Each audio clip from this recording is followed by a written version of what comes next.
ఇక రేవంత్ రేషన్ కార్డులు వస్తాయి. ఒకప్పుడు ఉమ్మడి రాష్ట్రంగా ఉన్నప్పుడు రాజశేఖర్ రెడ్డి ఇచ్చినయే ఫైనల్ రేషన్ కార్డు, రెండే రెండు, పింకు వైటు.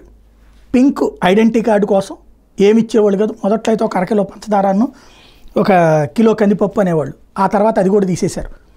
అదే సందర్భంలో white ration card all in one, Aadhaar దాన్ని ఏమంటారు గుర్తింపు దగ్గర నుంచి ఆరోగ్యశ్రీ, ఇళ్ళు, ఏ సంక్షేమ పథకం కావాలన్నా, ఫీజు రియంబర్స్మెంట్ అన్నీ కూడా వైట్ రేషన్ కార్డు. అందుకే దాదాపు అందరూ అటువైపు మొగ్గారు. అది ప్రభుత్వాలకు భారం అయ్యాక రాష్ట్ర విభజన తర్వాత కేసీఆర్ దాన్ని ఆహార భద్రతా కార్డు అంటూ కొంత డివైడ్ చేసి ఓ స్ట్రాటజిక్ గేమ్ నడుపుకొచ్చారు.